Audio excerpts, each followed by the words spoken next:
अगर आप पाकिस्तान की किसी भी government, ministry, autonomous body, corporation, CERT या किसी ऐसी ऑर्गेनाइजेशन में काम करते हैं जो क्रिटिकल इंफॉर्मेशन इंफ्रास्ट्रक्चर यानी सीआईआई के तौर पे डेजिग्नेटेड है या काम करती है, तो एक नया डॉक्यूमेंट आया है जो बेसिकली आपकी ऑर्गेनाइजेशन के लिए सिक्योरिटी रिक्वायरमेंट्स और रिस्पॉन्सिबिलिटीज डिफाइन करता है। इसका नाम पाकिस्तान इंफॉर्मेशन सिक्योरिटी फ्रेमवर्क है, यानी PISF 2026।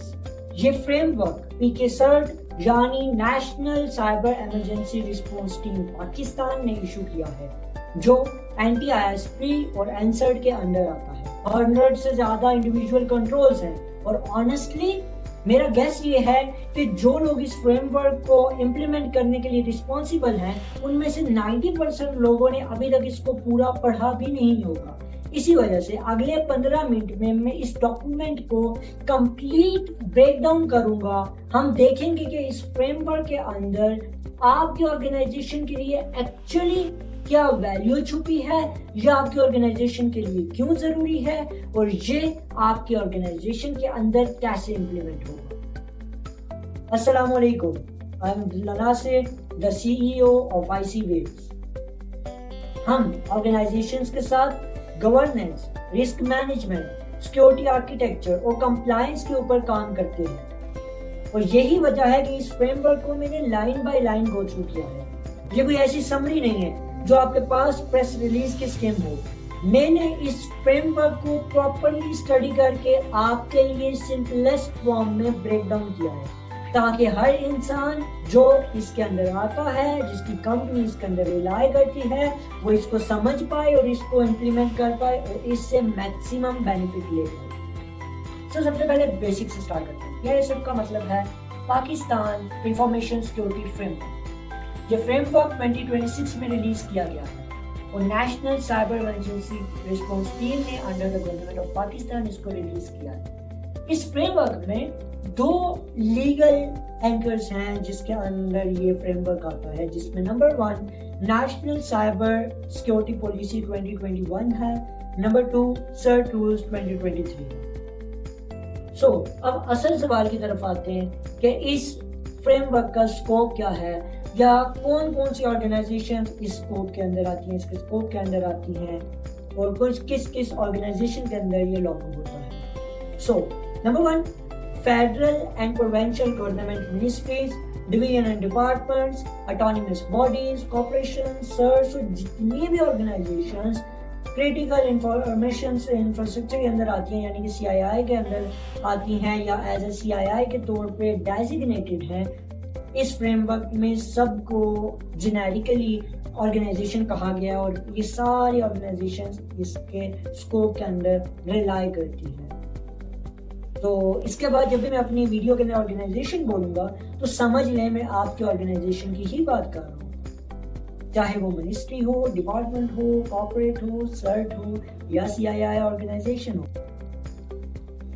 अब एक इम्पॉर्टेंट पॉइंट है जो कि यहाँ समझना जरूरी है और इस फ्रेमवर्क के अंदर स्पेशल मेंशन है that scale and size of implementation will be according to the size of the organization, यानी कि ये one size fit all checklist नहीं है कि यार हर ऑर्गेनाइजेशन इसके अंदर रिलाई करती है, चाहे वो 20 बंदों की हो या चाहे वो गवर्नमेंट की कोई क्रिटिकल इंफ्रास्ट्रक्चर की ऑर्गेनाइजेशन हो, बल्कि ये फ्रेमवर्क एक बेस लाइन देता है जिसके अकॉर्डिंगली डिफरेंट साइजेस की, डिफरेंट सेक्टर्स की ऑर्गेनाइजेशन अपने आप को, अपना सिक्योरिटी पोस्चर, अपनी सिक्योरिटी को, अपने इंफॉर्मेशन टेक्नोलॉजी के पोस्चर को अलाइन कर पाए। पहली इंपॉर्टेंट चीज हमने क्या सीखी कि इम्प्लीमेंटेशन का जो स्कोप है वो ऑर्गेनाइजेशन के साइज और रिस्क के अकॉर्डिंगली होगा, उसका स्केल उसके अकॉर्डिंगली होगा। अब PISF 2026 के टोटल 13 सेपरेट डॉक्यूमेंट्स हैं, जिसमें number 1 essential governance controls, then essential asset risk and risk management controls, then हमारे पास एसेंशियल सिक्योरिटी ट्रेनिंग कंट्रोल्स आता है, essential system and communication protection control आता है, essential identity and access management आता है, essential data protection and privacy control आता है, essential incident response controls, essential physical controls, essential data centre and web hosting control, essential secure software development life cycle controls, essential supply chain management controls, essential audit controls, essential CII protection control. अब लाजमी बात है कि 13 different documents हैं, तो हर बंदा सोच सकता है कि दिस इज वेरी लेंथी और टफ थिंग, बट याद रखिएगा कि सबसे इम्पोर्टेंट चीज़ ये है कि ये 13 डिफरेंट डॉक्यूमेंट इम्प्लीमेंट कैसे होंगे, एक साथ इम्प्लीमेंट करना है या नहीं करना, और इसको इम्प्लीमेंट करने का रोड मैप क्या है। So let's break it down at very simplest form कि हर ऑर्गेनाइजेशन का बंदा इसको इम्प्लीमेंट करने के लिए उसके पास बेसिक नॉलेज आ जाए। ओके, अब जो PISF ने इन फेजेस को इम्प्लीमेंट करने के लिए रोड मैप दिया, इसको समझना जरूरी है। PISF ने 4 डिफरेंट फेजेस बताए हैं जिसके थ्रू हम इसको इम्प्लीमेंट कर सकते हैं, और हर फेज के आखिर में एक कंट्रोल है जो कंटिन्यूस रन होता है after each phase. So starting with the first phase, essential governance control. ये बेसिक फाउंडेशन है, यानी किसी भी फायरवॉल को कॉन्फ़िगर करने से पहले, पासवर्ड पॉलिसी लगाने से पहले, या कोई भी टेक्निकल सिक्योरिटी या क्रिटिकल इंफ्रास्ट्रक्चर को, क्रिटिकल सिक्योरिटी को, क्रिटिकल प्रैक्टिस को इंटीग्रेट करने से पहले हमें एक चीज को डिफाइन करना होगा कि पॉलिसीज क्या हैं, स्टैंडर्ड्स क्या हैं, प्रोसीजर्स क्या हैं, रूल्स क्या होंगे, और सबसे इम्पोर्टेंट कि इन रूल्स के लिए, इन पॉलिसीज के लिए, इन सारी चीजों के लिए अकाउंटेबल कौन सा बंदा होगा, who is the accountable for all of these processes. और याद रखिएगा कि अगर गवर्नेंस अच्छे से इम्प्लीमेंट कर दी गई तो बाकी जितने भी कंट्रोल है वो हम इजीली इंटीग्रेट कर देंगे, लेकिन अगर गवर्नेंस अच्छे से इंटीग्रेट ना हुई, गवर्नेंस को हमने अच्छे से ना देखा और डिफाइन ना हुई, तो बाकी जितने भी कंट्रोल्स हम इम्प्लीमेंट करेंगे उनके जो बेस है वो वीक ही रहेगी, वो बेस कभी भी स्ट्रांग नहीं होगी, फाउंडेशन स्ट्रांग नहीं होगी। And whenever you want to implement any sort of security process, you have to fix the foundation first. You have to make sure that आपकी foundation काफी secure है। Okay, now moving to the phase 2, essential asset and risk management control. अब आपको identify करना है कि organisation के पास actually assets कौन कौन से हैं। आपको अपने सारे के सारे एसेट्स को आइडेंटिफाई करना है, कौन से एसेट्स क्रिटिकल हैं, कौन से सिस्टम्स इंपॉर्टेंट हैं, और उन एसेट्स को किस किस तरह के रिस्क हैं। इस फेज में हम लोग एसेट आइडेंटिफिकेशन और रिस्क असेसमेंट कर रहे होते हैं ताकि हम डिसाइड कर पाए कि कौन सी चीज हमारे लिए प्रायोरिटी पे होगी, कौन सी चीज हमारे लिए इम्पोर्टेंट नहीं है, किस चीज को पहले प्रोटेक्ट करना है, किस चीज को हम बाद में इम्प्लीमेंट करेंगे।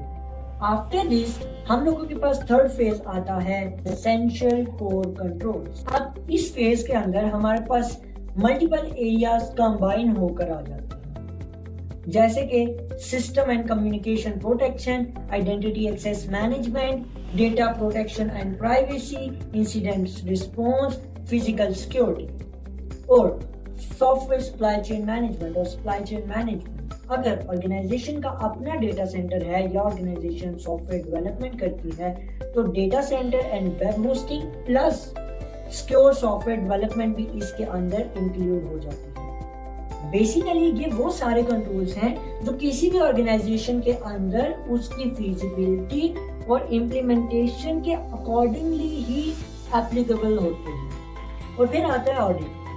इसमें हम देखते हैं कि जो कंट्रोल्स हमने इम्प्लीमेंट किए किसी भी ऑर्गेनाइजेशन के अंदर, क्या वो वाकई ही इफेक्टिव है, क्या वो वाकई ही इम्प्लीमेंटेड भी है, और क्या वो वाकई ही उस तरह का इम्पैक्ट पैदा कर रहे हैं। और इफेक्ट इस स्टेप के अंदर हम लोग क्या करते हैं, हम लोग इफेक्टिवनेस कॉन्टिन्यूस असेस कर रहे होते हैं और कॉन्टिन्यूस इम्प्रूव भी कर रहे होते हैं। और एक ये चीज सबसे इम्पोर्टेंट है कि इन दीज ऑल 4 phases आपने एसेंशियल सिक्योरिटी ट्रेनिंग को याद रखना है, जैसे कि मैंने स्टार्टिंग में बताया था। सो एसेंशियल सिक्योरिटी ट्रेनिंग इन सारे स्टेप्स के आखिर में आएगी, क्योंकि अगर आपके पास वो बंदे हैं जो इन चीजों को इंटीग्रेट कर सकते हैं, जिन लोगों को इस चीज का नॉलेज है, तो ही आपके के सारे फेजेस अच्छे से चलेंगे। तो according to the PISF the training should be implemented in governance, risk management controls, उसके बाद आपके पास कोर कंट्रोल्स, ऑडिट कंट्रोल्स। हर फेज के अंदर आपको ट्रेनिंग को इंटीग्रेट करना है, because if you have the good team with the good technical skills and train team, तभी आप उस फेज को, हर फेज को आप अच्छे से इंटीग्रेट कर पाओगे और इम्पैक्टफुल बना पाओगे। ओके, इतनी ज्यादा इन्फॉर्मेशन के बाद आपको मैंने स्टार्टिंग में बताया था कि सबसे इंपॉर्टेंट चीज होती है फर्स्ट स्टेप। आपने स्टार्ट कहाँ से करना है अपनी ऑर्गेनाइजेशन के अंदर। सो हम लोग हमेशा से स्टार्ट करते हैं गवर्नेंस से, और let's start with the governance. और ये सिर्फ मेरी ओपिनियन नहीं है, PK सर्ट खुद इस फ्रेमवर्क में इस चीज को मेंशन करती है और इस सीक्वेंस के साथ लेकर चल रही है कि most important thing at the first core stage, at the first level, उसके बाद second, third and fourth and continuous. So आपने इस चीज को अपने ज़हन में रखना है and start with the governance very first in your organisation. आपकी जो बेस लाइन है वो आपकी गवर्नेंस बनाएगी। अब एक प्रैक्टिकल चीज समझते हैं कि इस चेक लिस्ट को फिल करने से पहले आपको PISF का एक्चुअली समझना होगा कि PISF को मेजर कैसे किया जाता है कि आपकी ऑर्गेनाइजेशन कितनी सिक्योर है, कितनी नहीं है, कितना PISF इंटीग्रेटेड है, कितना नहीं इंटीग्रेटेड, कितने परसेंट इंटीग्रेटेड है, कितने परसेंट आपकी ऑर्गेनाइजेशन कंप्लाइंट है। सो इसके लिए PISF ने 2 टेबल्स दिए गए हैं, जिसमें हमारे पास टेबल 1 होता है एप्लीकेबिलिटी। एप्लीकेबिलिटी ये चीज डिसाइड करते हैं, टेबल 1 में हम लोग ये चीज डिसाइड करते हैं कि क्या कंट्रोल्स इन स्कोप है या आउट। अगर कोई कंट्रोल आपके इन्वायरमेंट के अंदर डायरेक्टली अफेक्ट नहीं पैदा करता तो that would be the thing out of scope. और अगर कोई भी प्रोसेस, कोई भी कंट्रोल आपके ऑर्गेनाइजेशन के लिए रेलेवेंट है या आपके ऑर्गेनाइजेशन के एसेट को या किसी भी रिस्क को एड्रेस करता है, so that control will be in scope for your organisation. और वो जेन्युइनली अगर अप्लाई नहीं होता तो you don't need to for example अगर आपका अपना डेटा सेंटर नहीं है, आप अपने डेटा सेंटर को ऑपरेट नहीं करते, तो डेटा सेंटर का जो कंट्रोल है वो आपके लिए आउट ऑफ स्कोप हो सकता है। लेकिन यहाँ एक वार्निंग है कि आउट ऑफ स्कोप का मतलब ये नहीं है कि आप डिफिकल्ट कंट्रोल से बचने के लिए अपने आप को या अपनी ऑर्गेनाइजेशन से उन कंट्रोल्स को आउट ऑफ स्कोप करें। याद रखें कि आपको प्रॉपर जस्टिफिकेशन देनी होगी और आपको एक ऑडिटर या एक्सटर्नल ऑडिटर से चेक करवाना होगा वैसे जो मैंने लिखा है, जो मैंने आउट ऑफ स्कोप मेंशन किया है, will it really out of scope. अब सेकंड टेबल की बात है। सो सेकंड टेबल आप लोगों की मैच्योरिटी को मेजर करती है, यानी कि कोई भी कंट्रोल इन स्कोप है तो सवाल ये है कि आप उस कंट्रोल को कितने इफेक्टिवली इंटीग्रेट करें। और इसमें आगे मैच्योरिटी के 4 लेवल्स होते हैं, जिसमें लेवल 1 आता है नॉट कंप्लाइंट, मतलब कुछ भी प्रॉपरली एग्जिस्ट ही नहीं करता, no procedure, no evidence, nothing. Then level 2 आता है पार्शियली इम्प्लीमेंट या पार्शियली कॉम्प्लाइंट। आपने इम्प्लीमेंटेशन स्टार्ट तो कर दिया लेकिन सिग्निफिकेंट गैप्स स्टिल एग्जिस्ट करते हैं आपके कंट्रोल्स के अंदर या आपके ऑर्गेनाइजेशन के अंदर। The level 3 is mostly compliant. यहाँ पे आप कंट्रोल्स को लार्जली इम्प्लीमेंट कर देते हो, इंटीग्रेट कर देते हो, जो माइनर गैप्स होते हैं वो रह जाते हैं। तो यहाँ पे आपके एविडेंसेस भी होते हैं, कंट्रोल भी आप इंटीग्रेट कर देते हो, मेजर लेवल पे इंटीग्रेट कर देते हो। देन हमारे पास फुली कंप्लाइंट आता है। आपने फुली कंप्लाइंस को इंटीग्रेट कर दिया, यू हैव एविडेंसेस, आपने एक एक्सटर्नल ऑडिटर से ऑडिट करवा दिया, उसको वैलिडेट कर दिया। देन आपके पास एक मोस्ट इंपॉर्टेंट थिंग आती है कि आप कॉन्टिन्यूस उसको मीटर करके टेस्ट भी कर रहे हो और अपडेट भी कर रहे हो, because compliance is not one time checklist, it should have to be integrated and it should have to be updated continuously. अच्छा, क्योंकि हम लोग इम्प्लीमेंटेशन की बात कर रहे हैं तो याद रखो कि PISF में हर कंट्रोल को अपेंडिक्स के अंदर मेंशन किया जाता है। कंट्रोल बाय कंट्रोल हर चीज़ को मेंशन किया जाता है, हर इंडिविजुअल कंट्रोल का एक कोड होता है, जैसे कि PISF D001 और फिर उस कंट्रोल के साथ एरिया, सब area, control description, scope, compliance status वगैरह वगैरह सारी चीजें मैप होती है। ये बेसिकली वो वर्किंग डॉक्यूमेंट होता है जो आपकी गैप असेसमेंट कर रहा होता है आपके ऑर्गेनाइजेशन की कि आपने कितने % कॉम्प्लायंस को इंडिकेट कर दिया है। अब हम 13 डॉक्यूमेंट्स को बारी बारी डिटेल में रिव्यू करेंगे कि उन 13 डॉक्यूमेंट्स के अंदर क्या क्या चीज लिखी हुई है। सबसे पहले एसेंशियल गवर्नेंस कंट्रोल। ये बेसिकली इस क्वेश्चन का आंसर देता है कि सिक्योरिटी की रिस्पॉन्सिबिलिटी है किसकी, सिक्योरिटी डिसीजंस कैसे लिए जाएंगे और कौन लेगा।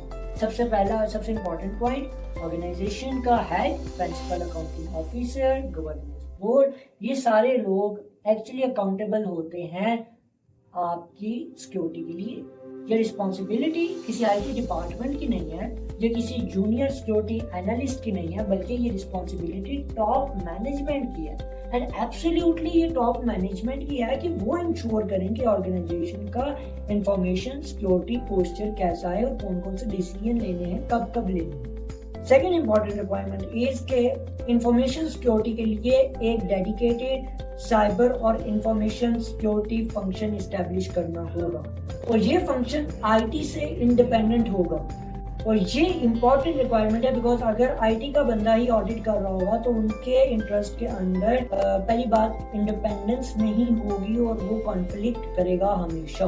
मेक श्योर कि जो आईटी का बंदा हो वो इन चीजों के लिए रिस्पॉन्सिबल नहीं होगा, बल्कि इस फंक्शन को एक इंडिपेंडेंट इंडिविजुअल देखेगा और इसके लिए एक डेजिग्नेटेड सिक्योरिटी लीड होना चाहिए, जैसे कि chief information security officer, chief information officer, chief risk officer. कोई भी 20th ग्रेड के एप्लीकेबल इंसान आपका इसके लिए रिस्पॉन्सिबल हो सकता है या इंफॉर्मेशन सिक्योरिटी के लीड को संभाल सकता है।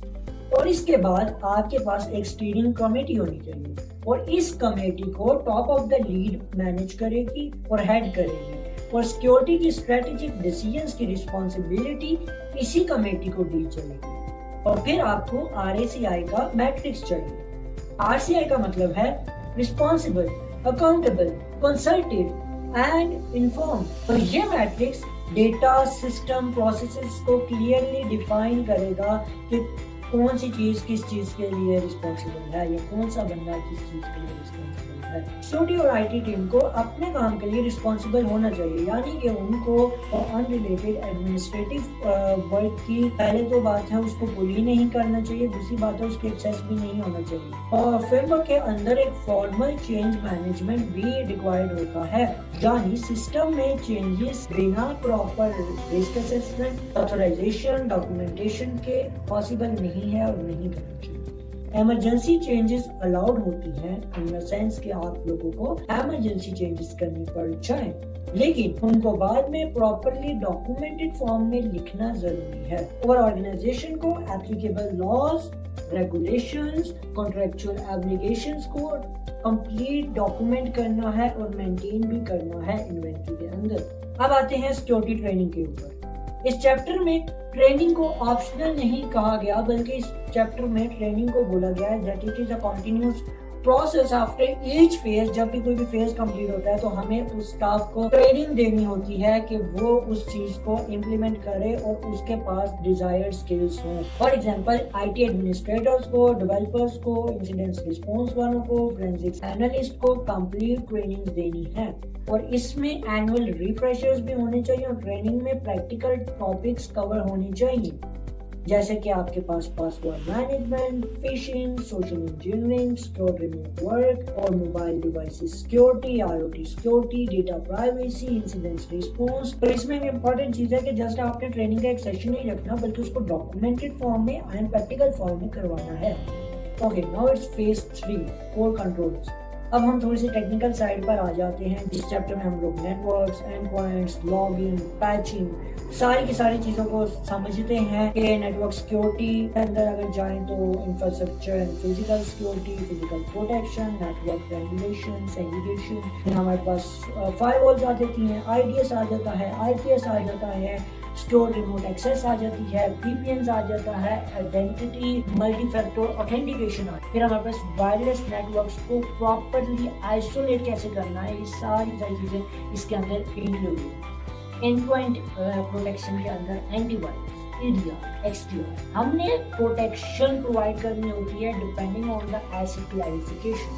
रेगुलर पैचिंग भी हमने इसके ऊपर मैंडेटरी रखनी होती है कि हमारे पास इवेंट लॉग एंड मॉनिटरिंग हो रही हो, विच इज पुरानी हो जाती है तो we should update it, we should patch it, and हमारे पास क्रिटिकल इंफ्रास्ट्रक्चर की कॉम्प्रिहेंसिव लॉगिंग होना जरूरी है, और लॉग जितने भी बन रहे होंगे वो सेंट्रली मैनेज्ड होने चाहिए। एक चीज याद रखें कि क्रिटिकल लॉग्स को मिनिमम 12 मंथ्स तक आपने रिटेन करना है, और सिस्टम के लॉग्स को NTP के थ्रू सिंक्रोनाइज्ड वे के अंदर लेकर चलना है, वो सिंक्रोनाइज्ड होने चाहिए। देन हमारे बैकअप एंड रिकवरी आ जाती है। We should have RPO, we should have RTO, जिसको हम लोग कहते हैं recovery point objective, recovery time objective. हमने दोनों चीजों को मैनेज करना होता है। देन हमारे पास वल्नरेबिलिटी एंड पैच मैनेजमेंट आता है। हमें कॉन्टिन्यूसली वल्नरेबिलिटीज को एसेस करते रहना है, कोई नई CV किसी चीज के अगेंस्ट तो नहीं आ गई, कोई अपडेट तो नहीं आई किसी चीज के ऊपर, and we have to patch it and we have to update it continuously. और यह मॉनिटरिंग के थ्रू ही पॉसिबल है जब आप कॉन्टिन्यूसली मॉनिटरिंग कर रहे होंगे। देन हमारे पास essential identity and access management आ जाती है। अब सवाल ये है कि who can access what and how we will prove कि ये बंदा ही इस चीज को एक्सेस कर रहा है। Identity creation, identity management, timely deprovision होनी चाहिए, ऑथेंटिकेशन स्ट्रॉन्ग होनी चाहिए, पासवर्ड्स होने चाहिए, मल्टीपल ऑथेंटिकेशन होनी चाहिए। इन सारे कंट्रोल्स को हमने इंटीग्रेट करके मेक श्योर करना है कि हम उस बंदे को सिर्फ उसी चीज की एक्सेस दें, या किसी बंदे को सिर्फ उसी चीज की एक्सेस दें जो उसको जरूरत है, उससे ज्यादा हम उसको किसी भी चीज की एक्सेस ना दें। और मेक श्योर करें कि वही बंदा उस चीज को एक्सेस कर रहा है, कोई और बंदा किसी और आइडेंटिटी के साथ उस चीज को एक्सेस नहीं कर रहा। इसके लिए जब हम लोग क्रेडेंशियल्स लगाते हैं, पासवर्ड्स लगाते हैं, तो हमें पासवर्ड की एक लाइफ साइकिल को समझना होगा, और हमें उसको इम्प्लीमेंट करना होगा कि यार सबसे पहले generation, then storage, then rotation and then revocation होनी चाहिए। एक फंडामेंटल सिक्योरिटी प्रिंसिपल है जिसकी मैंने आपको बताया, लीस्ट प्रिविलेज एक्सेस कंट्रोल, कि जिस बंदे को जिस चीज की एक्सेस है उसको बस उतनी एक्सेस दो। फाइनेंस के बंदे के पास आपके किसी सॉफ्टवेयर का डेटा नहीं होना चाहिए, आपके सॉफ्टवेयर के बंदे के पास आपके फाइनेंस का डेटा नहीं होना चाहिए, फाइनेंस की एक्सेस नहीं होनी चाहिए। तो we have to maintain that. और सोशल मीडिया अकाउंट्स भी सेंट्रली मैनेज होने चाहिए, और इस चैप्टर में उनको भी ऐड किया गया है इसी के अंदर। देन हमारे पास प्रिविलेज एक्सेस मैनेजमेंट है, यानी प्रिविलेज्ड अकाउंट के लिए एक सेपरेट कंट्रोल्स दिए गए। प्रिविलेज अकाउंट्स को बिजनेस इम्पैक्ट की बेसिस के ऊपर क्लासिफाई करना चाहिए, क्लासिफाई किया गया है यहाँ पर, जिसके अंदर हमारे पास अप्रूव वर्क फ्लो होने चाहिए, individual and non share accounts होने चाहिए, सिक्योर क्रेडेंशियल वॉल्ट्स होने चाहिए, हमारे पास कॉन्टिन्यूस सेशन मॉनिटरिंग होनी चाहिए। और याद रखोगे इमरजेंसी क्लास एक्सेस अलाउड है, लेकिन enhanced authorisation and complete access point audit के साथ, ऑडिट ट्रेल्स के साथ आपने इस चीज को अवेल करना है। Essential data protection and privacy control. अब बात करते हैं डेटा। सबसे पहले एक क्लियर प्राइवेसी गवर्नेंस स्ट्रक्चर होना चाहिए, रिस्पॉन्सिबिलिटीज क्लैरिफाई होनी चाहिए। पर्सनल डेटा सिर्फ और सिर्फ तब कलेक्ट किया जाए जब वो लॉफुल बेसिस के ऊपर हो, जहाँ पे एप्लीकेबल हो वहाँ पे प्राइवेसी नोटिस को पहले देना। उसके बाद सिस्टम्स या जितने भी प्रोजेक्ट्स हैं उनके लिए प्राइवेसी इम्पैक्ट असेसमेंट्स होनी चाहिए। तो फिर आता है डेटा रिटेंशन। ऑर्गेनाइजेशन का डॉक्यूमेंट डेटा रिटेन होना चाहिए, ग्रेजुअली मेंटेन्ड भी किया जाए। और ये फ्रेमवर्क आपको एक लीगल टेम्पलेट भी देता है, जिसके अंदर data category, data owner, legal basis, उसके बाद आपके रिटेंशन ट्रिगर्स, रिटेंशन पीरियड, फिर आपके पास स्टोरेज लोकेशन, आपके पास डिपोजल मेथड, आपको उस डेटा को डिलीट कैसे करना है, आपको डेटा की सेंसिटिविटी एंड क्रिटिकलिटी के अकॉर्डिंग ही उसको क्लासिफाई करना है। फिर आपके पास डेटा ब्रीचेस के लिए इमीडिएट कंटेनमेंट का एक मेथड होना चाहिए, प्रोसीजर एंड प्लान होना चाहिए। आपके पास रिपोर्टिंग टाइमलाइन्स होनी चाहिए, प्रॉपर रिपोर्टिंग रिक्वायरमेंट्स होनी चाहिए। आपके पास क्रिटिकल इंफ्रास्ट्रक्चर के अंदर एक प्रॉपर आपके पास पहले से प्रोसीजर होना चाहिए। रिपोर्टिंग की टाइमलाइन इस फ्रेमवर्क में कुछ इस तरह मेंशन है कि क्रिटिकल इंफ्रास्ट्रक्चर के लिए 72 आवर्स और नॉन क्रिटिकल इंफ्रास्ट्रक्चर के लिए 120 आवर्स, और ये रिपोर्टिंग रेगुलरली एनसर्ट को दी जाती है। देन हमारे पास एसेंशियल इंसिडेंट्स रिस्पांस कंट्रोल आते हैं। इनमें आपके पास preparation, detection, response, mitigation, reporting and recovery plus lessons learn, आपने सीखा क्या इन सारी चीजों से, सारी की सारी चीजें इसके अंदर इंक्लूडेड होनी चाहिए। और यहाँ पे इंसिडेंट्स को सीवियरिटी के अकॉर्डिंगली क्लासीफाई करना जरूरी है। तो यहाँ पे मॉक ड्रिल्स भी जरूरी है। पीएसएफ के अकॉर्डिंगली जो मॉक ड्रिल्स होती हैं वो सीनियर मैनेजमेंट का कॉन्फिडेंस बिल्ड करती है। और रिपोर्टिंग के लिए रिपोर्टिंग क्लॉक यहाँ पे भी जरूरी है, जो कि अगेन रिपीट कर देता हूँ, क्रिटिकल इंफ्रास्ट्रक्चर के लिए 72 hours and non critical infrastructure के लिए 120 आवर्स है। फिर आता है business continuity plan and disaster recovery plan, कि कुछ भी हो जाए किसी भी हाल में आपका बिजनेस कंटिन्यू रहना चाहिए, आपके प्रोसेसेस एंड ऑपरेशंस नहीं रुकने चाहिए। और अगर कोई डिजास्टर लाइक अर्थक्वेक या फायर या कोई भी ऐसा डिजास्टर अगर होता है तो you should have plan before that disaster happen. ठीक है, तो आपके पास पहले से प्लान होना चाहिए, जिसको हम लोग कहते हैं डिजास्टर रिकवरी प्लान, कि उस डिजास्टर से आपने रिकवरी कैसे करनी है। पर इन सब चीजों के लिए इस चैप्टर के अंदर एक इम्पोर्टेंट मैट्रिक्स दिया गया जिसको हम आरपीओ, एमटीटीडी, एमटीटीआर कहते हैं, यानी recovery time objective, recovery point objective, mean time to detect, mean time to response. इन मैट्रिक्सेस को एनुअली टेस्ट एंड ट्रैक करना रिक्वायर्ड होता है। देन आपके पास एसेंशियल फिजिकल कंट्रोल्स आते हैं, इसमें आपके पास biometrics, smart cards, keypads, man guards, surveillance भी रिक्वायर्ड है, जैसे कि सीसीटीवी कैमरास, मोशन सेंसर्स, आपके पास प्रॉपर लाइटिंग होनी चाहिए। Then essential supply chain management control. Supply chain PISF 2026 का एक मेजर थीम है और ये सेक्शन डिफाइन करता है कि आपको पहले से अपने सप्लायर्स, सब कॉन्ट्रैक्टर्स, थर्ड पार्टी सारे इसी स्कोप के अंदर लाई करते हैं। तो सिर्फ वेंडर्स ही नहीं, ये रिक्वायरमेंट सब कॉन्ट्रैक्टर्स और फोर्थ पार्टीज के लिए भी जरूरी है। और वेंडर लाइफ साइकिल को मैनेज करने के लिए हमारे पास इस फ्रेमवर्क में जो स्टेप्स दिए गए हैं उसमें आइडेंटिफिकेशन है, ऑनबोर्डिंग है, मॉनिटरिंग है, कंप्लायंस है, इंसिडेंट मैनेजमेंट है और ऑफ बोर्डिंग है। सप्लाई चेन को उसकी क्रिटिकलिटी के हिसाब से हमें यहाँ पर क्लासीफाई करना होगा। और यहाँ पर इस सारी की सारी सप्लाई चेन के अंदर जो मोस्ट इम्पोर्टेंट थिंग है वो है ड्यू डिलिजेंस। हमें ड्यू डिलिजेंस एंगेजमेंट को पूरे के पूरे साइकिल के अंदर रन करना चाहिए और हमें इस चीज को इम्पोर्टेंट रखना चाहिए। देन हमारे पास आता है ऑडिट कंट्रोल। ऑडिट कंट्रोल में हमें ऑडिट करने होते हैं अपनी कंपनी के, and that is not the one time complaint जो कि मोस्ट ऑफ द ऑर्गेनाइजेशन समझ लेते हैं कि एक दफ़ा उन्होंने ऑडिट करवा लिया then they are secure. But audit is just check mark. आपको continuous monitoring and updation of those audit करना पड़ता है और आपको अपने सिस्टम को, अपनी कंपनी को, अपनी ऑर्गेनाइजेशन को कंटिन्यूस मॉनिटर करना पड़ता है। ऑडिट करवाने के लिए आपको ऐसी ऑर्गेनाइजेशन को चुनना है जो कि ऑथराइज्ड हो रेलिवेंट बॉडीज से, जैसे कि एनसर्ट, सेक्रेटरीट और रेलिवेंट रेगुलेटर से, या तो फिर ऑथराइज्ड हो। और ऑडिट के दौरान आपने NDAs, least privilege access controls, आपकी सेंसिटिव डेटा और इन सारी चीज़ों का खास ध्यान रखना होता है। तो जैसे कि मैंने स्टार्टिंग में मेंशन किया था कि हर फाइंडिंग के साथ साथ आपके पास एक एविडेंस होना चाहिए उस फाइंडिंग का, और लास्ट के अंदर फॉर्मल क्लोजर प्रोसेस होना चाहिए। और ऑडिटर को ये चीज़ वेरीफाई करनी होगी कि जो आपका करेक्टिव एक्शन है वो एक्चुअली कंप्लीट हो चुका है। यानी करेक्टिव एक्शन प्रॉमिस नहीं होना चाहिए, बल्कि ऑडिटर को वेरीफाई करना होगा कि करेक्टिव एक्शन एक्चुअली कंप्लीट है भी या नहीं। देन हमारे पास essential data centre and web hosting services का कंट्रोल आता है। ये उन ऑर्गेनाइजेशन के लिए एप्लीकेबल है जिनका अपना डेटा सेंटर है, या जो अपने डेटा सेंटर को ऑपरेट करती है, या वो किसी तरह की वेब होस्टिंग प्रोवाइड करती है। और इसकी रिक्वायरमेंट्स में ये वाली चीजें इंक्लूडेड हैं: physical controls, next generation firewalls, WAFs, IPS, IDS, DOS protection, DDoS protection, server hardening, documented patch management, TCP and DRP testing, SIEM, source, SOC level monitoring, structured cabling, और again 12 month minimum log retention आपके पास होनी चाहिए।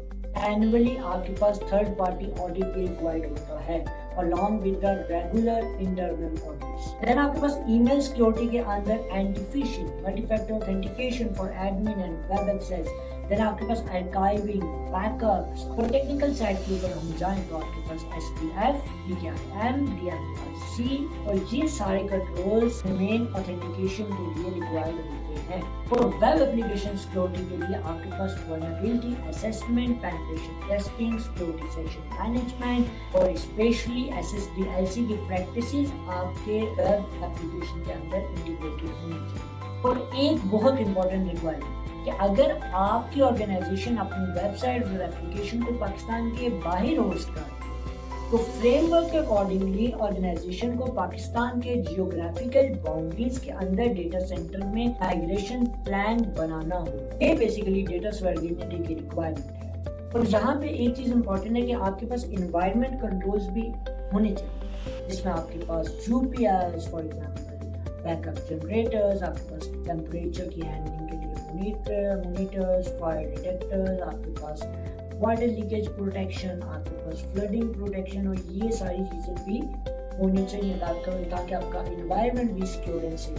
Then आपके पास secure software development life cycle की controls आए। ये बहुत इंपॉर्टेंट है कि जब आप लोग सॉफ्टवेयर बना रहे हो तो आखिर में आपने सिक्योरिटी को इंटीग्रेट नहीं करना बल्कि हर स्टेप के ऊपर आपको सिक्योरिटी को देखना है। यानी कि रिक्वायरमेंट्स के अंदर, आर्किटेक्चर के अंदर, थ्रेड मॉडलिंग के अंदर, डेवलपमेंट के अंदर, टेस्टिंग के अंदर, डिप्लॉयमेंट के अंदर, मेंटेनेंस के अंदर हर फेज में आपको सिक्योरिटी को इंटीग्रेट करना है। और अगर आप थर्ड पार्टी या ओपन सोर्स कंपोनेंट्स उठा रहे हैं तो वहां पे आपको पहले उनकी सिक्योरिटी को चेक करना होगा। Essential CII protection controls. अब हम आते हैं demanding document. Essential CII protection controls ये सिर्फ उन्हीं ऑर्गेनाइजेशन के लिए एप्लीकेबल है जो क्रिटिकल इंफॉर्मेशन इंफ्रास्ट्रक्चर के अंदर रिलाई करती है, यानी CII के अंदर रिलाई करती है। अगर CII के डिजाइन, कॉन्फ़िगरेशन, सिक्योरिटी या ऑपरेशनल फीचर्स में से कोई भी मटेरियल चेंज होता है तो उस चेंज के बारे में आपको सेक्टर रेगुलेटर या CII सर्ट को